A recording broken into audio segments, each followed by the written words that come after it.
In today's episode, I sat down with the powerhouse entrepreneur behind the Slutty Vegan brand, Pinky Cole. But before we roll that interview, we want to acknowledge what's happened since the conversation was recorded. Shortly after our taping, Pinky was involved in a near-fatal car accident and then made the difficult decision to step away from the company she built from the ground up. She's much better now, but what you're about to see is a deeply personal message that Pinky shared on her social media. For the last couple of months, it's probably been the most incredibly difficult of my entrepreneurial life. As of February 13th, the company went through a global restructure. And as a result of that, that meant that I no longer own the company. I have gone through every emotion imaginable: grief, sadness, fear, depression, uncertainty. What a lot of us entrepreneurs go through, I've gone through. But I realize that as long as I continue to stick to my faith, God will always be by my side. And as hard as change is, it is necessary, but it's always for the good.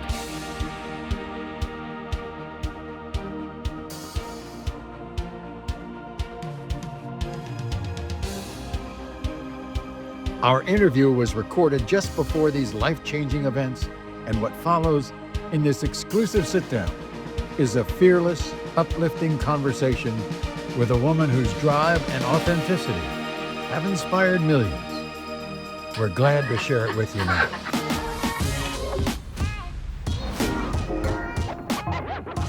Welcome back, everybody, to On Par with Maury Povich. Now, we dive into stories behind the people who are shaping culture and business and everything in between. So today, look, I am really thrilled to sit down with a true entrepreneurial force.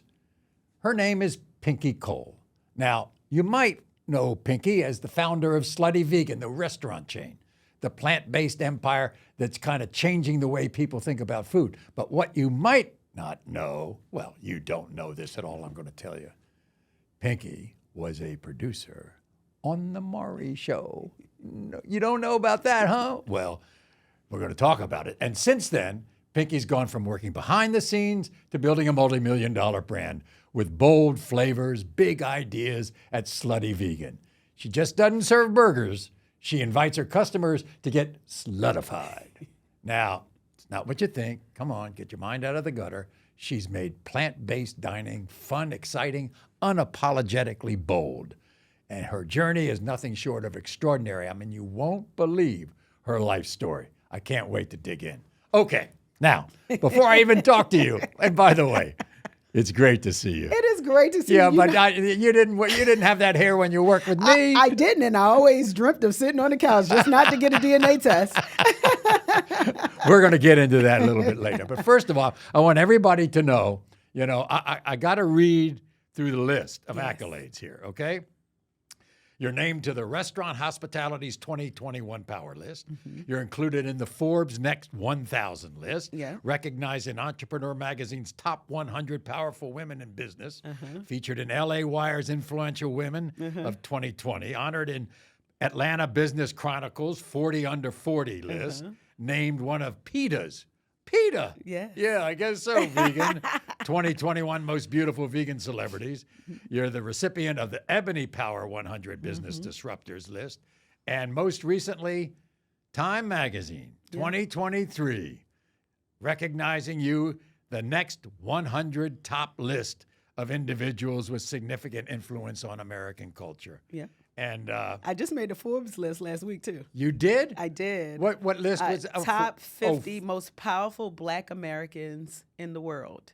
I'm kind of like a big deal, Maury. After being a producer on your show, I went off to do some great things. You did. And by the way, I must say, in 31 years, I've had a lot of producers.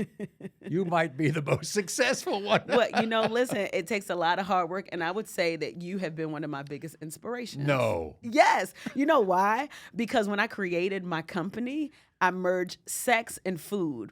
We all need sex and we all like food. And you got the sex part from my show? I got the sex part from your show.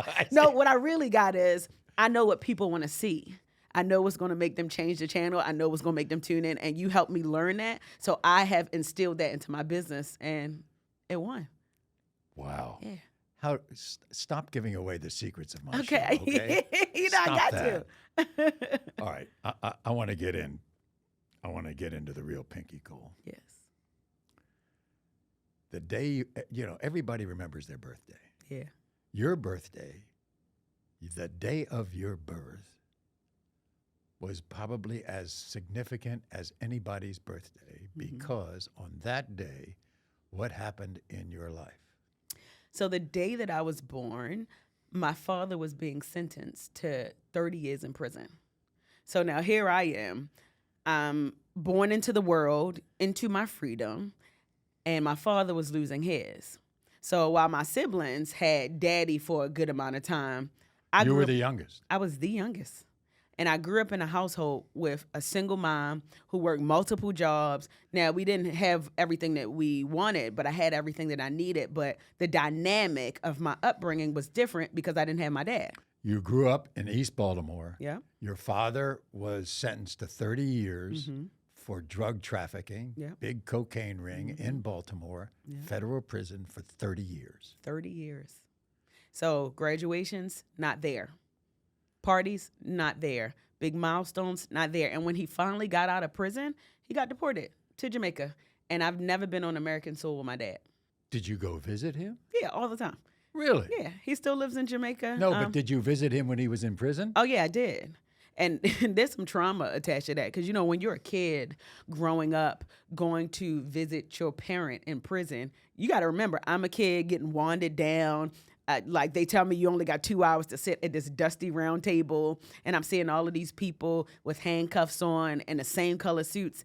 So my mindset was like, this cannot be my life. Like, I got to do something bigger and better than this. And I think I need, before we turned on the cameras, what we talked about is like, you got to fail up. So that was an example of like failing up. Even though it wasn't me behind bars, mentally, I could have stayed there and I didn't. But you also say that your father was a great person to give you advice. Absolutely, he was and still is. What I learned about my dad is mentally he was free, right? Physically. Even in prison. In prison, mentally he was free. You ever met somebody that's behind bars knowing that they're not coming out no time soon? He's teaching me about books, telling me about stocks, telling me about entrepreneurship and being a leader. All of this while behind bars. So that says something about his character and who he is, and that his circumstance didn't define him as a person, right? And it helped me because as I maneuver through my life as an entrepreneur, no matter what it looks like, mentally, I still maintain my freedom. And I got that from my dad. You grow up, you end up in college, the only person in your family to graduate at Clark Atlanta, one of the great HBCU universities. The great HBCU. Well, there are others who would say there are others. They are. They okay. and to the point where the youngest commencement speaker. Yeah. Now, what are you going to tell them at a commencement? I mean, what are you going to tell them? Fail. I hope you fail. I'm going to tell them that I hope that they fail. I believe it or not, we've never talked about this. I am so into that. I believe that strongly. Let me tell you, you failed, and you were better for it. Very much so. Let me tell you about my fail, okay? I was this pretty big celebrity, local celebrity in Washington, D.C., where I grew up for many, many years. I did a talk show. I started out as a sportscaster. I was a news reporter. I anchored the news. And I wanted to see if the name traveled. Yeah, outside my hometown, okay? So for the next 7 years, I worked in 5 different towns. Wow. 5 different towns in 7 years. In fact, I had a great friend named Richard Reeves. He wrote for the New York Times and Esquire magazine. And he wrote that, and he had seen me. He says, he wrote this in Esquire. He said, I saw my friend, the anchorman Maury Povich, on 4 successive St. Patty's Days, anchor the news in 4 different cities. The guy is trying to go nationwide, city by city. I'm serious. Wow. I got fired in one town. Management. You know, let me tell you about being fired. Were you ever fired? I get fired every day. I get fired every day. As a CEO, I'm fired every day. Well, this is what my feeling about fired. We fear about getting fired, especially if you haven't been fired. You always get, oh my God, I hope I'm never fired. I just hope I'm never fired. And I figured out why you think that. And you think that it's not the act of being fired. It's what you're going to feel like when it happens. Because you think you're going to die. You think you're absolutely going to die. And you come out on the other side so much better. You find out when you're fired, oh my God, I'm still alive. I got fired one time at a job. I lay down on my couch. I'm watching the news, and I'm saying, I think I'm as good as these people.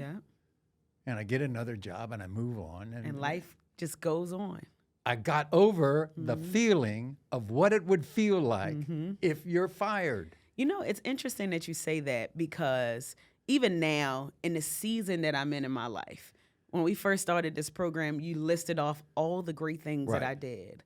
But sometimes I have to remind myself that, hey, Pinky, you are good enough, because you can often let the obstacles and the tribulations take hold of your mind. Right. And when I wrote that book, I Hope You Fail, it was a reminder. Here it is. Not just for myself, but for other people who are going through tribulation, who are going through life, who are trying to figure it out, that, listen, it is all about the mindset. You could be flat broke with $1 in your bank account, but if your mindset is pure, if your mindset is optimistic about what the future looks like, then you're going to be all right.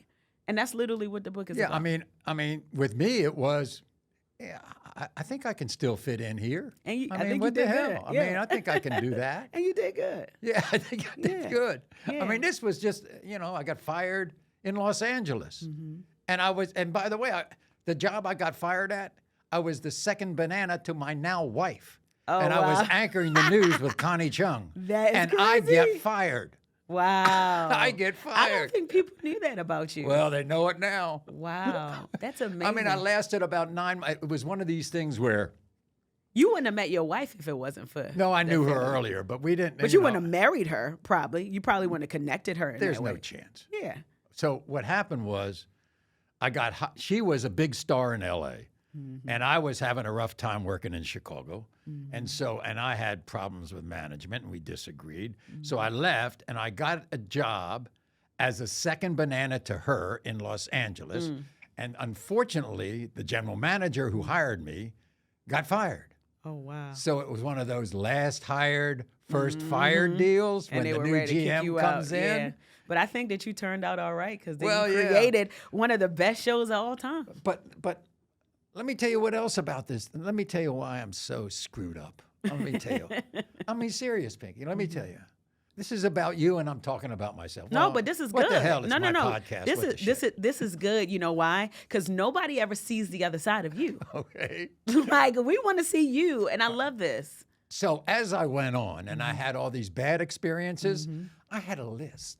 I had a list of the guys who really did me wrong. Oh, I got that list too, Maury.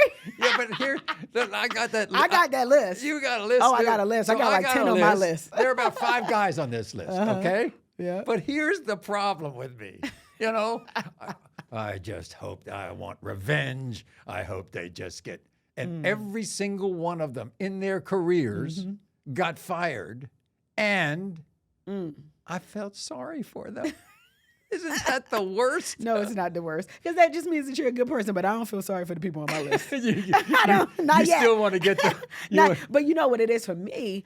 Success is my revenge. I don't want anything bad to happen to them. Sure. But success, it makes me work harder. I have so many people that have doubted me, that have counted me out, that didn't think that I could do it. So now it put a battery on my back to keep going, so that when I win, I could say, hey, that is my revenge. I got you. Let's talk about that, because when you're working on my show at the time, Nobody. I didn't know. You had your own restaurant. Yeah, I did. You had your own Jamaican restaurant. I did. In where? Brooklyn? In Harlem. In Harlem. Mm-hmm. And guess what? Burns up. Burns down. Yeah. You know, that was probably one of the most eye-opening experiences for me. I don't know if they told you this, but I used my 401k from working for you to open up that restaurant. Oh, you did? So that was everything that I had. So I put my blood, sweat, and tears. I would go to work for you all day. And then when I get off of work, I would go to the restaurant. So I'm talking about sleep deprived. I didn't get no sleep. I literally was focused on being this top producer at Maury and then being this super entrepreneur at night. Now, you know you can't serve two masters, right? Right. So it was incredibly difficult, but I did the very best that I could. And then when I decided to full-time just be an entrepreneur, I literally gave it my all. But obviously, the universe had something else aligned for me because when I lost that restaurant, I went broke. I lost everything. So how did it burn down? I had a grease fire. Yep, it was a grease fire. I can remember like it was yesterday. I closed the store at 11 o'clock.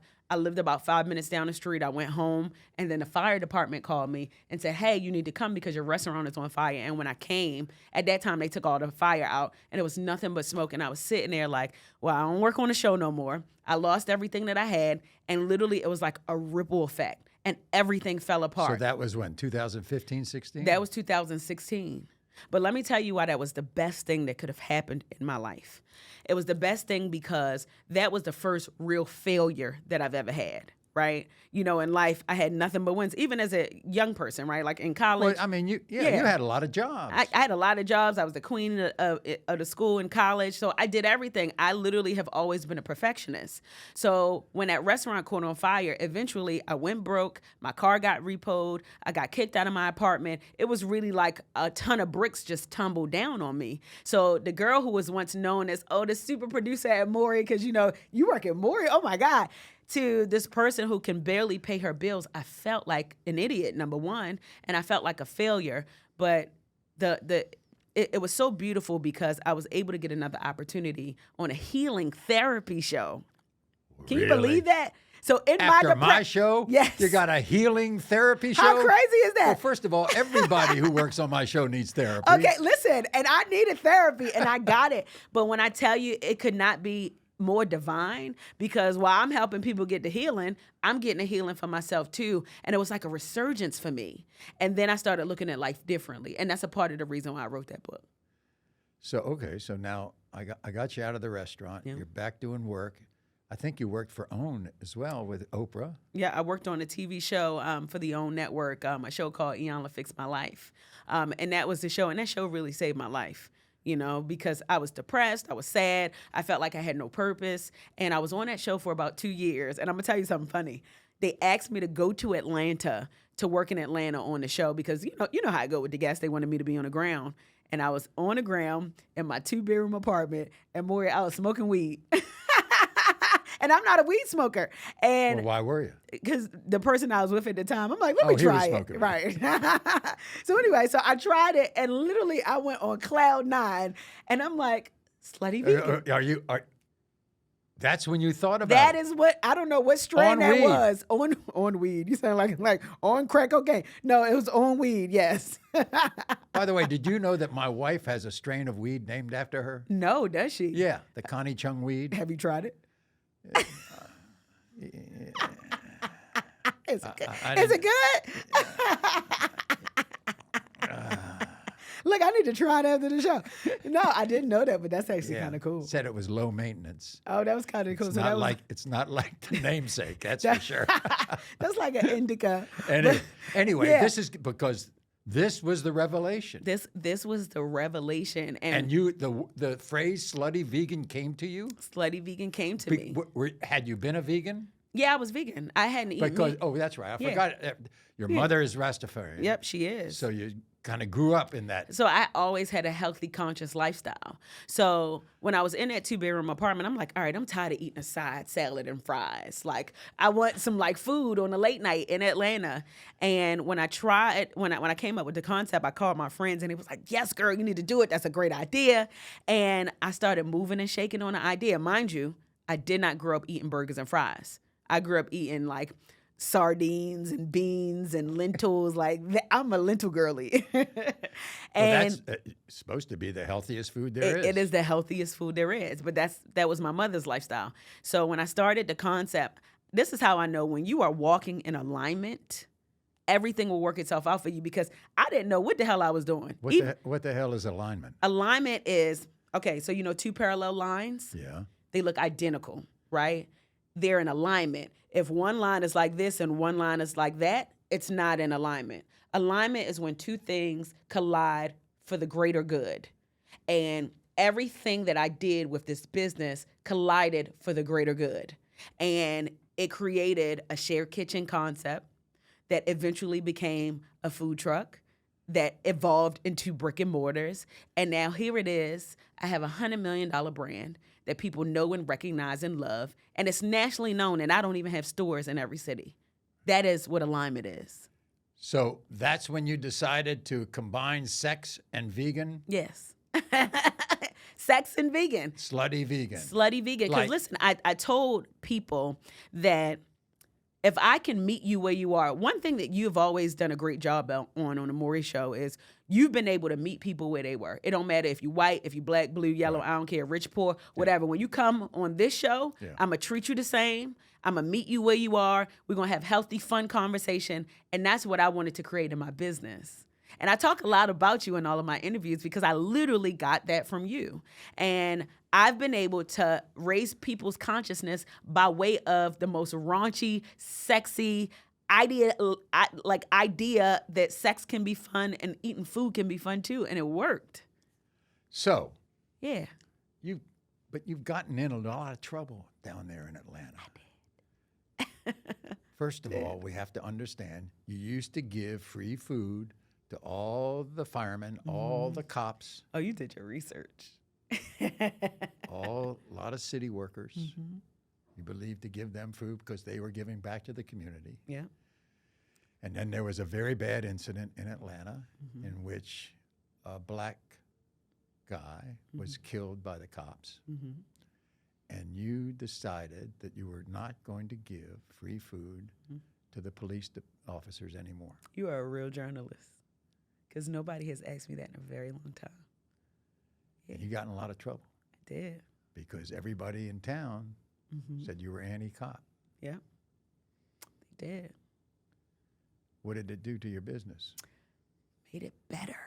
Why? Because let me tell you the power of cultural capital. I think you have cultural capital too. But cultural capital is when people stand behind you no matter what.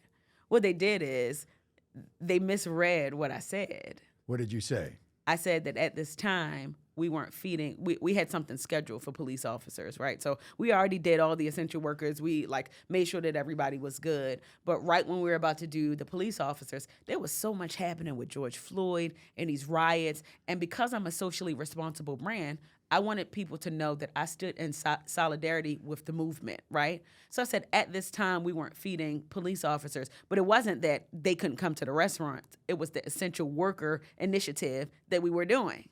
So some police group got online and said, she doesn't like police officers and she's a police hater. And it spread like wildfire. And let me tell you, for 24 hours, I couldn't breathe.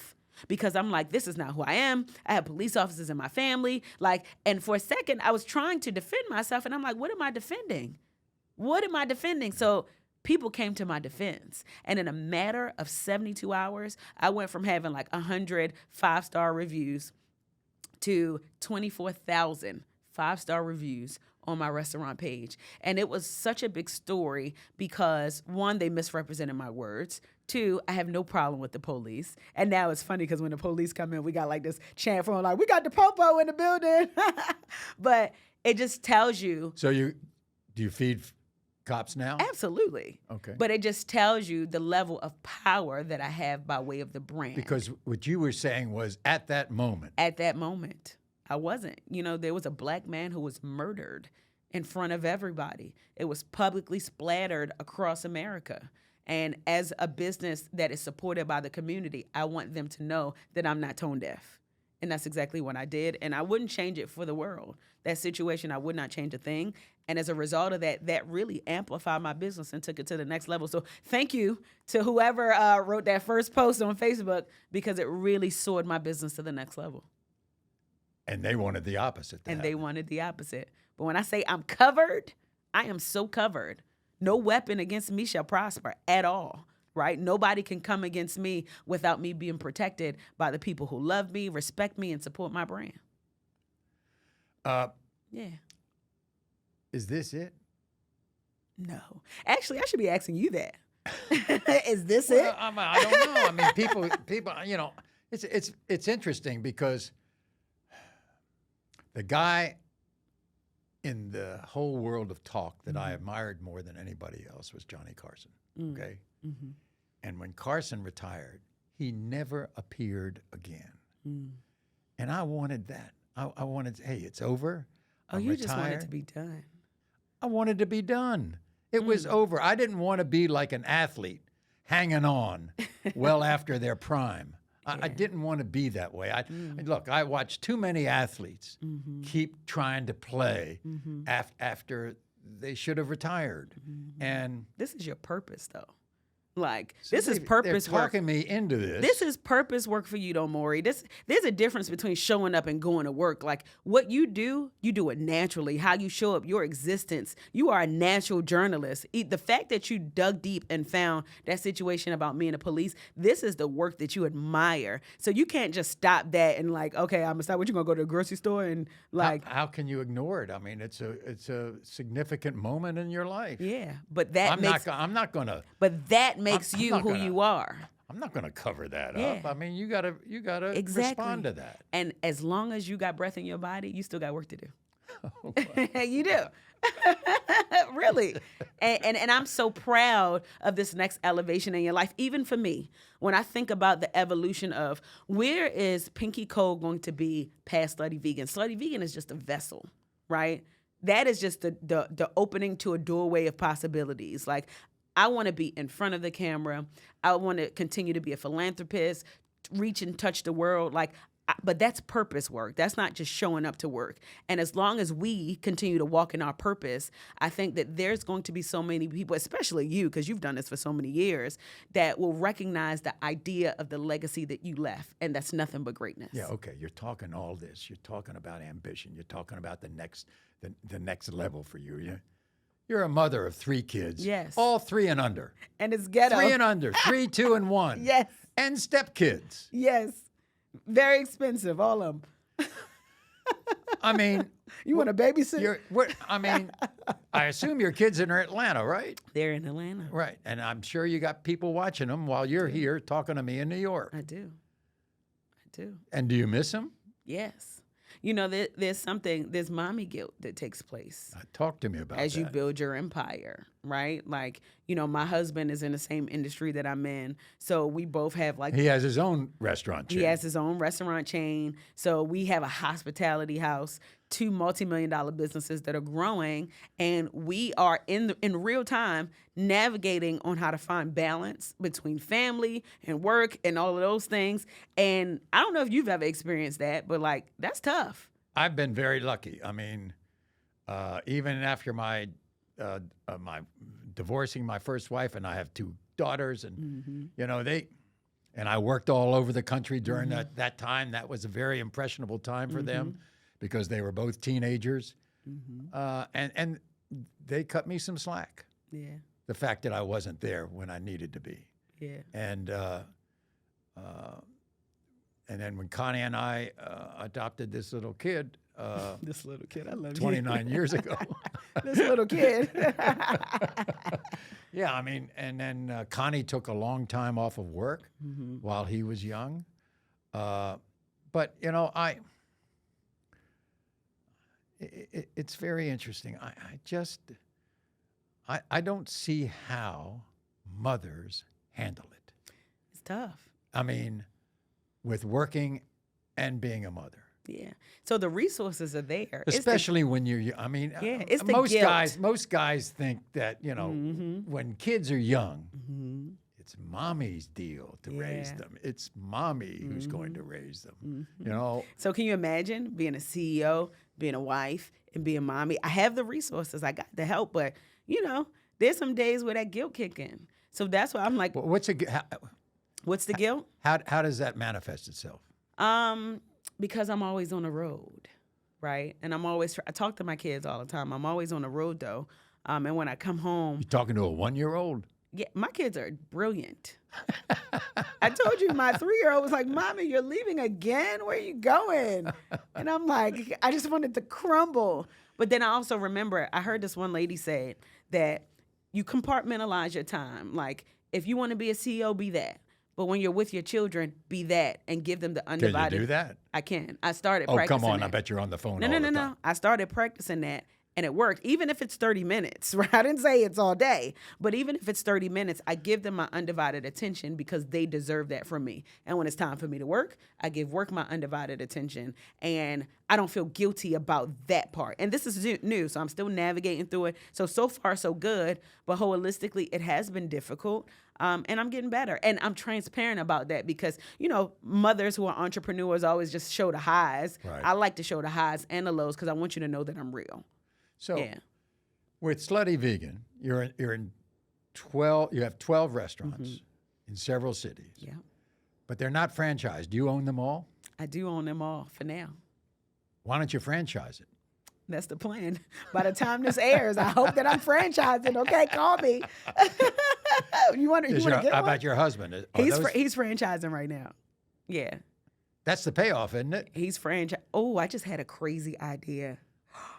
You should open up a restaurant called Maury's. No. Listen, wait. No, you wait, don't no, understand. listen. No. You don't understand something. Listen. I've been in that business. It Really? was look. You had a restaurant before? Well, let me tell you. You ever heard of Tony Kornheiser on Pardon the Interruption on Yes. okay? Yes. Mm-hmm. So Tony Kornheiser does a podcast every day. Mm-hmm. He says, I got an idea. There's this restaurant in Washington, D.C. for sale. I want to buy the restaurant and do the podcast in the restaurant. But I need the money, Maury. And you gave him the money. I gave him the money, and it opened the restaurant. It was called Chatter. That's All right? a good name. Yeah, good name, right? Good name. Bad Restaurant business. failed. It was a Wow. bad business. It was a bad business. Tony liked it because he came in there every morning could and do did the what he did. podcast. Yeah. It was great. And he still has the podcast, which is very, very successful. But I want to tell you, I was in the restaurant business. I was in the clothing business. Really? I'm in the newspaper business. They ain't making any money. Newspapers. Everybody's getting wow. out of newspaper. I own a newspaper would've in Montana. thought? All right. It wasn't bad enough. On my 80th birthday, sons of guns, my wife and friends start me with racehorses. Oh, so you started another business? Another business. At Now 80? I have a racehorse stable. You think I'm making money? No. What? Well, first of all, there's two things that come from this. I got to talk about this real quick. The first thing, it's never too late to get started. That's the first thing. Okay, I'm trying to find the high in this, I'm right? looking for a horse. I'm looking for a winning horse. Hey, listen, horses make money. You find that right winning horse, then you're going to be all right. But it's never too late to get started. That's the first thing. And the second thing, it sounds like you got disposable income to invest in Slutty Vegan, so that's a whole... Oh, is that right? Oh, That's a you're whole trying to- nother You're trying to conversation. get me to buy a franchise. Yes, Is that it? yeah, a couple of 'em. I get it. I know the got Maury it. dollars is long, Oh, no. Maury. Because I went belly up on one restaurant. Now I got to Damn. go belly up on two. Hey, but listen, now you got a boss right here. Okay, you get God. slutified over here. So I did if not you're know going to that. franchise, do you take the McDonald's rule? How do you? It's at that playbook or what? Yeah, so it's interesting because I know the playbook with McDonald's is the real estate and then put people in there. But the economy is just so different now, right? Like, i.e., people are broke. They ain't got it like that. So any disposable income that you have, you got to make really, really good use of it. So my intention is to launch the franchising and have operators come operate. I'm not an operator. I'm a marketing maven, right? So I like to create. I like to do marketing and branding. There That should is- always be yeah. two people in business. Yeah. the one who has the vision, And then the one who that has the happens. marketing, Yeah. and then the person who really knows what to do in terms of operation. Exactly. And I know my ministry, that ain't me. So the plan is to find a franchise operator and then operate the restaurants by way of the franchisees. And I'm excited about that too, because I have something so special. I know that I have a $1 billion brand, right? I just need to continue to align myself. Alignment, again, that's my word, by the way. I need to align myself continuously with the right people so that I could be able to take my brand to where I know it is, where it needs to be. Okay, we can't talk about Slutty Vegan without, tasting one or something. First of Yes. all, I want to see what the names are. Okay, so we have a couple of names here. Okay. I got the Sloppy Toppy, Sloppy Toppy, the One Night Stand. one night stand. And then one of my most famous is the Hollywood Hooker. The Hollywood Hooker. Yes, but I'm going to have you try the Sloppy Toppy first. So let me tell you what this is. That's for you. So the Sloppy Toppy is with lettuce, tomatoes, Yeah. my secret slutty sauce, and jalapenos. By the way, I want to ask you this. Yes, Is it really secret? it's a secret. Yeah, it's a secret. Who made it? I made it. You sure? I'm very You sure. didn't steal it? No, hell no. But you know what's so crazy is because that sauce has made me millions. So whenever So then why didn't you just bottle the sauce and sell it? yeah, I did that, but it wasn't the same. Ah. Yeah, I did it. It wasn't the same. People have fell in love with the sauce. So much so that I've had lines down the block. So no one's stolen it. I mean, are you Not trying yet. to tell me it's But I like mean- the Coca-Cola thing? Yeah, but even if you try, you like can't you'll get never the find recipe another. for Coca-Cola either, you know? You can't find another me. You know what I'm saying? Like you could try all you want, but never in this lifetime will you see another Slutty Vegan. Okay, so we got tomato, Lettuce, jalapeno, lettuce. What else? caramelized onions. Caramelized onion. Mm-hmm. Well, what's this thing that looks like a burger? It is a burger. But what is it? It's secret sauce. It's a impossible burger. This is just a. What is? What you looking at? I'm looking at this. What is this? That's a patty. It's a plant-based patty. That's what I wanted to know. It's plant-based. It's a patty. plant-based patty. Have you ever had vegan food before? No. Okay, so it's your first time. Yeah, but You gotta take a big bite though. it looks like a Big Mac to me. Yeah, it's better than the Big Mac.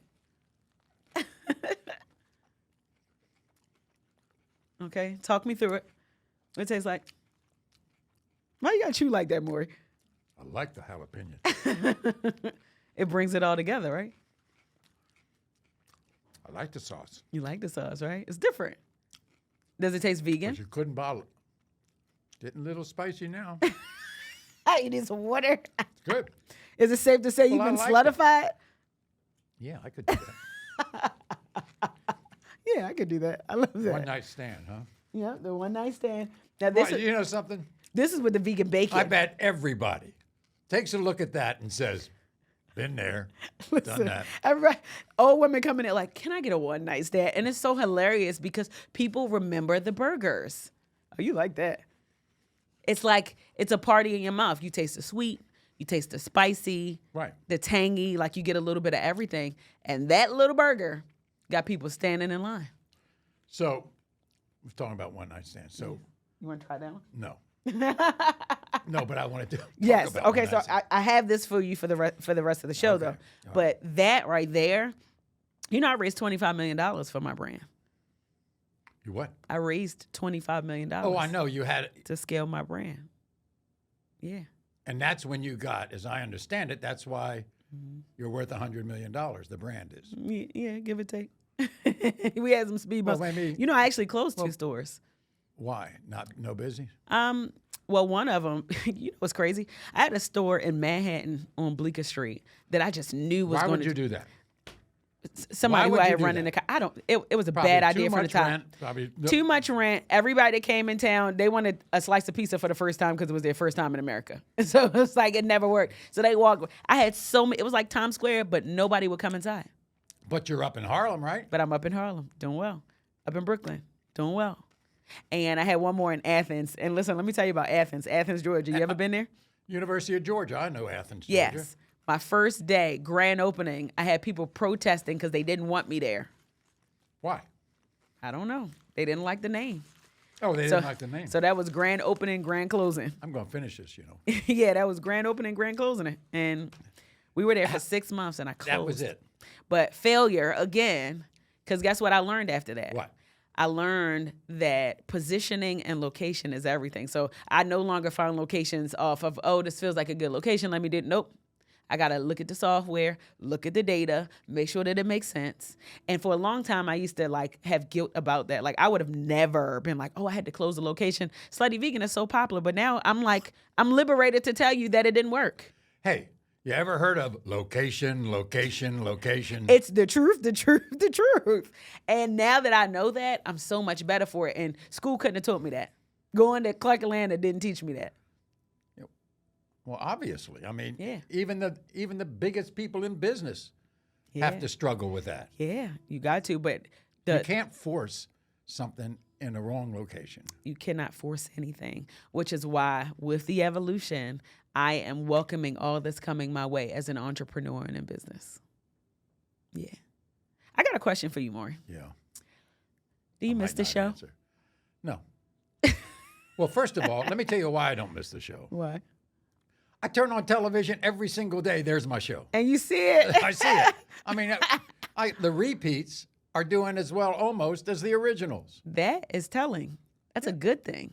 And then the social media clips are unbelievable. That's I got crazy. like 6.5 million on Facebook. That's amazing. I got 2 million on YouTube. I got another 1.5 million on TikTok. wow. I got over a million on Instagram. It's amazing. Can we get a Maury museum? Shit. Like, I want to see a Maury Oh, museum. shit. Oh my God. Oh, my goodness. Wait, hold up before you go on. Oh no, don't tell No, me. listen, I No, got to don't tell me you. I got have to. another I have thought. to. Listen, No, I have to. another I have thought. to. That's why I'm here, because I got the thoughts. Look, I see the Maury Museum. Y'all recreate the stage, and you have like a wax figure of you sitting in a chair, and people can recreate the running on and off the stage, and it's the freaking museum. I've got a little story for you. What you got? You're in Atlanta, right? Mm-hmm. Who's the biggest media mogul in Atlanta You're looking at her. besides you? Tyler Perry, right? Oh, him. Hey, Tyler. You don't like Tyler? I love him. He's amazing. Do you know what Tyler did What did he do? in one of the Medea movies? Oh, he did you. He did me. He did. I went down there to that remember studio that. in Atlanta. In Atlanta. Yes. By the way, his studio is big as any Hollywood studio, and it's in Atlanta. I think he got one of these big old hangars from Delta or something way out there near the airport. Yes, he does. I go down there. He recreated my did. studio. It was amazing. I mean, to the T. He did good. To the T. He did And good. he watched my shows because he's playing Medea, who finds out the wrong guy is the Yes, father I of saw the kid. that. She runs off the stage, falls on the couch, does everything that And it was everybody amazing. It was amazing. So can you imagine a museum in Vegas? Museum. Put it in Yeah, Vegas. Wax Museum. Oh boy, just put Maury The in Maury wax. Museum is That's amazing. all I need. I'd be the first person in line. But I'm proud of you, though. You did really, really good. I'm proud of you more than anything. Thank you. I love the fact that you're so successful and the fact that you enjoyed your time on the show. And I'm just so proud of what you've done. Thank you. You made me a better leader because of how you show up in the world. And even in this moment, how you show up still is just a testament of who you are as a journalist, as a father, as a husband, and an individual. And I'm so glad to be connected to you. Well, you're so sweet. Thank Thanks you. so much for coming on. I'm so happy to be here with you. The one and only Pinky.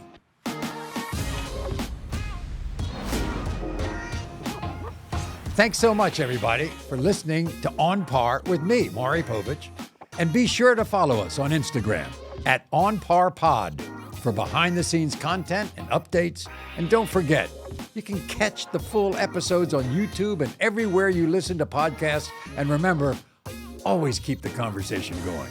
Stay curious. It'll keep you young. We'll see you next time. On Par with Maury Povich is brought to you by Mopo Productions, A Better Life Media, and Radley Studios.